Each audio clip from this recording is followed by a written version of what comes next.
Iran আমেরিকার যুদ্ধ এখন আর গুঞ্জন নয়, বাস্তব। কিন্তু কেন কেন এই দুই দেশের মধ্যে এত গভীর শত্রুতা? ১৯৫৩ সালের অভ্যুত্থান থেকে শুরু করে কাসেম সুলাইমানির হত্যাকাণ্ড, এই ১০টি ঘটনার সিঁড়ি বেয়ে আমরা পৌঁছেছি আজকের যুদ্ধর মুখোমুখি। আসুন দেখে নিই এই ১০ অধ্যায়ের পেছনে কি লুকিয়ে আছে। গল্পটা একেবারে গোড়া থেকে শুরু করি। একসময় তারা ছিল বন্ধু। বন্ধুত্বের সেই গল্প থেকে শত্রুতার আগুন ছড়িয়ে পড়ার এই কাহিনী শুনলে বুঝবেন, এটা শুধু রাজনীতি নয়, এটা আঘাত, প্রতিশোধ আর অবিশ্বাসের এক ট্র্যাজেডি। ১৯৫৩ সালের অভ্যুত্থান। The Shah and his queen arrive in Rome after an alleged attempt by the Imperial Guard to arrest Dr. Mossadegh. বিংশ শতাব্দীর শুরুতে ব্রিটিশরা ইরানে তেল পায়, কিন্তু সেই তেলের লাভের ৮৪% চলে যেত ব্রিটেনের পকেটে। ইরান পেত মাত্র ১৬%। ১৯৫১ সালে ইরানের জনগণের ভোটে নির্বাচিত প্রধানমন্ত্রী মোহাম্মদ মোসাদ্দেক বললেন, এটা আমাদের তেল, আমরা নিজেরা পরিচালনা করব। তিনি তেল জাতীয়করণ করলেন। ব্রিটেন তো রেগে আগুন।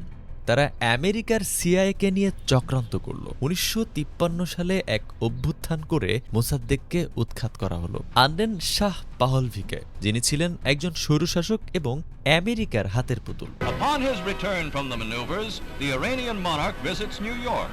With his beautiful Empress Farah, he rides up Broadway through cheers and ticker tape. ইরানিদের মাথায় তখনই ঢুকে গেল, পশ্চিমা দেশগুলো আমাদের মতামতকে পাত্তা দেয় না, তারা চায় তাদের দাস, আমাদের স্বাধীনতা।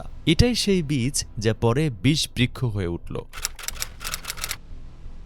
40 years ago, Shiite Ayatollah Ruhollah Khomeini spearheaded a revolution that deposed the monarchy in Iran. In its place arose an Islamic republic. Shah পাহলভি ছিলেন আমেরিকা ও ইসরায়েলের ঘনিষ্ঠ মিত্র। দেশে তিনি গোপন পুলিশ বাহিনী সাভাক দিয়ে হাজার হাজার মানুষকে নির্যাতন করতেন এবং কমিউনিস্ট পার্টিকেও তিনি নিষিদ্ধ করেছিলেন। আবার একই সময়ে শাহ চেয়েছিলেন ইরানকে আধুনিক পশ্চিমা ধাঁচের দেশ বানাতে। তিনি নারীদের ভোটাধিকার দিলেন, ধর্মনিরপেক্ষতার পথে হাঁটলেন। কিন্তু এই নীতিতে ধর্মীয় নেতারা যেমন ক্ষুব্ধ হন, তেমনি সাধারণ মানুষ ও বামপন্থীরাও শাহের দমন নীতিতে ক্লান্ত হয়ে পড়েন এবং সব বিরোধী শক্তি এক হয়ে যায়। ১৯৭৮ সালে আবাদানে সিনেমা হলে আগুনে ৪২০ জনের মৃত্যু এবং তেহরানি বিক্ষোভকারীদের উপর গুলিতে শত শত মানুষ মারা গেলে উত্তেজনা চরমে ওঠে। ৫ মিলিয়নের বেশি মানুষ রাস্তায় নেমে আসে। ১৯৭৯ সালের শুরুতে শাহ দেশ ছেড়ে পালান। On this day in 1979, the Iranian Revolution came to an end. Iran's Shah, Mohammad Reza Pahlavi, was overthrown. Ayatollah Khomeini's forces took control of Tehran, marking the birth of the Islamic Republic of Iran. ১৫ বছর নির্বাসনে থাকা Ayatollah খমেনি ফিরে এসে রাজতন্ত্র বিলুপ্ত করে প্রতিষ্ঠা করেন ইসলামিক প্রজাতন্ত্র ইরান, একটি শিয়া ধর্মতন্ত্র যা যুক্তরাষ্ট্র ও ইসরায়েলের কট্টর বিরোধী। রাতারাতি ইরান আমেরিকার সবচেয়ে বড় মিত্র থেকে সবচেয়ে বড় শত্রুতে পরিণত হয়।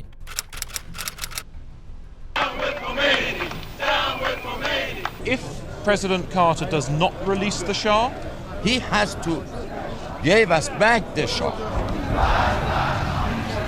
শাহ পালানোর পর আমেরিকা তাকে ক্যান্সারের চিকিৎসার জন্য আশ্রয় দিয়েছিলেন। ইরান বলল, ওকে ফেরত দাও। ইরান তাকে ফেরত চেয়েছিলেন বিচার করার জন্য, কিন্তু আমেরিকা রাজি হননি। ইরানের মনে সন্দেহ ছিল, আমেরিকা কি আবার সিআইএ পাঠিয়ে অভ্যুত্থান ঘটাবে? ১৯৭৯ সালের নভেম্বরে একদল ইরানি ছাত্র আমেরিকান দূতাবাসে ঢুকে পড়ল। ৫২ জন আমেরিকানকে জিম্মি করা হলো ৪৪৪ দিন ধরে। প্রেসিডেন্ট কার্টার উদ্ধার অভিযান চালিয়েছিলেন, কিন্তু সেটা ব্যর্থ হয়। এরপর যুক্তরাষ্ট্র ইরানের সঙ্গে সব কূটনৈতিক সম্পর্ক ছিন্ন করে এবং আজও তা বহাল। On November 4, 1979, the revolution in Iran took an unexpected turn. Iranian students stormed the US embassy in Tehran and held dozens of personnel and diplomats hostage. The revolution had already altered Iran's relationship with the United States. Shah Mohammad Reza Pahlavi, who was a close US ally, was toppled, and Iranians were ready to turn a new page in which the US no longer had a role in the country. In September 1980, Iraq invades Iran. Iraqi leader Saddam Hussein is convinced that now is the time to strike, since Iran is still shaken by its Islamic revolution. ১৯৮০ সালে সাদ্দাম হোসেনের Iraq ইরানে আক্রমণ করে বসে এবং জানা যায় America ইরাকে অস্ত্র দিয়ে সহযোগিতা করেছিল। ৮ বছর ধরে চলা এই যুদ্ধে প্রায় ৪ লাখ ইরানি মারা যায়।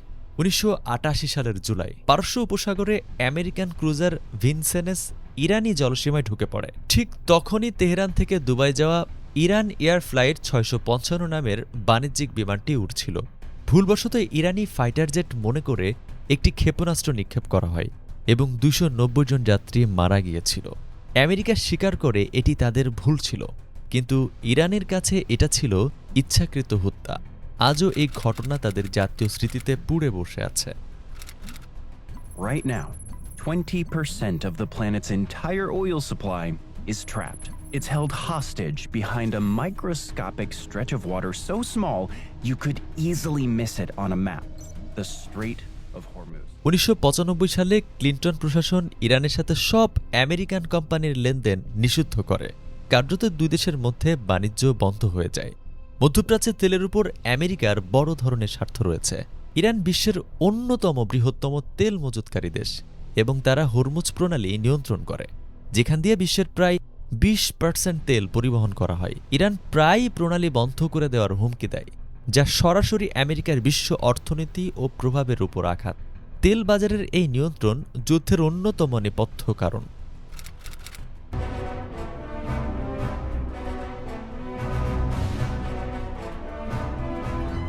1980-এর দশক থেকে ইরান একটি কৌশল নেয়, সরাসরি যুদ্ধ না করে সমর্থিত মিলিশিয়াদের মাধ্যমে প্রভাব বিস্তার করা।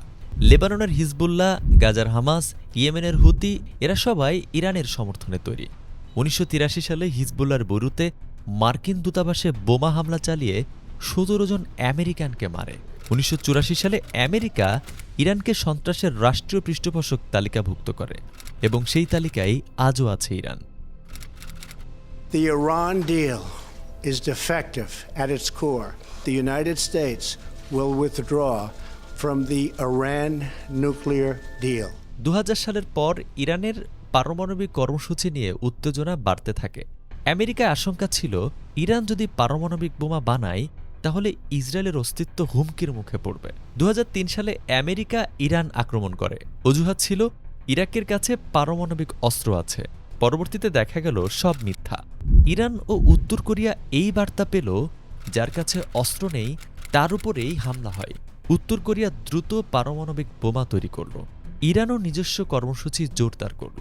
2015 সালে ওবামা প্রশাসন জেসিপিও চুক্তি করে। ইরান পারমাণবিক কর্মসূচি সীমিত করতে রাজি হয়। বিনিময়ে আমেরিকা নিষেধাজ্ঞা তুলে নেয়। কিন্তু 2016 সালে ট্রাম্প প্রেসিডেন্ট হলেন। তিনি বললেন এটা খারাপ চুক্তি এবং 2018 সালে ট্রাম্প এই চুক্তি থেকে বেরিয়ে গেলে সম্পর্ক আবারও চরম উত্তেজনায় পৌঁছায়।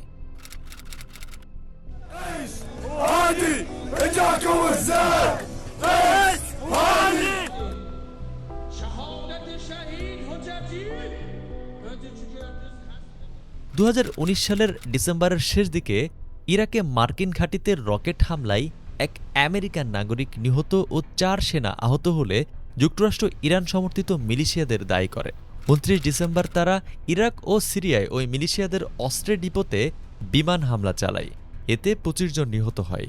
এর জবাবে 31 ডিসেম্বর ইরান সমর্থিত মিলিশিয়ারা বাগদাদে মার্কিন দূতাবাস ঘেরাও করে। উত্তেজনার চরমে 2020 সালের 3 জানুয়ারি প্রেসিডেন্ট ট্রাম্পের অনুমোদনে ড্রোন হামলায় নিহত হন ইরানের কুদস ফোর্সের কমান্ডার কাশেম সুলাইমানি, ইরানি শাসনের দ্বিতীয় সর্বোচ্চ ক্ষমতাধর ব্যক্তি, যার সঙ্গে আরও 9 জন প্রাণ হারায়। ইরান 5 জানুয়ারি জানিয়ে দেয় তারা আর পারমাণবিক চুক্তির শর্ত মানবে না এবং 8 জানুয়ারি অপারেশন শহীদ সুলাইমানির মাধ্যমে ইরাকে 2টি মার্কিন সামরিক ঘাঁটিতে ব্যালিস্টিক ক্ষেপণাস্ত্র হামলা চালায়। বিশ্ব তৃতীয় বিশ্বযুদ্ধের আশঙ্কায় কাঁপলেও ভাগ্যক্রমে ওই হামলায় কেউ মারা যায়নি। কিন্তু একই দিনে আরেক ট্র্যাজেডি ঘটে। ইরানের বিমান প্রতিরক্ষা বাহিনী ভুলবশত ইউক্রেন ইন্টারন্যাশনাল এয়ারলাইন্সের ফ্লাইট 752-কে আমেরিকান ক্রুজ মিসাইল ভেবে গুলি করে, যাতে 176 জন যাত্রী নিহত হন। ইরান প্রথমে অস্বীকার করলেও পরে মানবিক ভুল হিসেবে স্বীকার করে, আর এই ঘটনা দেশটির অভ্যন্তরে বড় সরকার বিরোধী বিক্ষোভের জন্ম দেয়। আপনি যদি উপরের ঘটনাগুলো একটার পর একটা মাথায় বসান তাহলে দেখবেন এটা কোনো একক সিদ্ধান্তের ফল নয়। এটা শতাব্দী ধরে জমে থাকা আঘাত, অবিশ্বাস আর প্রতিশোধের এক বিষাক্ত শৃঙ্খল। যুক্তরাষ্ট্র এবং ইরানের এই দ্বন্দ্বের মূলে রয়েছে 3টি বিষয়। নাম্বার 1, ইতিহাস। 1953 এর অভ্যুত্থান এবং 1979 এর বিপ্লব। নাম্বার 2, মতাদর্শ। আমেরিকার পশ্চিম গণতন্ত্র বনাম ইরানের কট্টরপন্থী ইসলাম ধর্মতন্ত্র। এবং সর্বশেষ আধিপত্য। মধ্যপ্রাচ্যে কে আসল নেতা হবে? আমেরিকা ও তার মিত্র ইসরায়েল ও সৌদি, নাকি ইরান ও তার জোট? বর্তমান পরিস্থিতির শান্তি খুবই ভঙ্গুর। ইতিহাস সাক্ষী দেয় এই দুই দেশের সম্পর্ক যতবারই একটু ভালো হওয়ার দিকে গেছে, কোনো না কোনো রাজনৈতিক বাকবদল বা ট্র্যাজেডি সব কিছুকে আবার যুদ্ধের মুখোমুখি করে দাঁড় করিয়ে দিয়েছে। ভবিষ্যতে এই সংকট কোথায় গিয়ে ঠেকে তা এখনও অনিশ্চিত।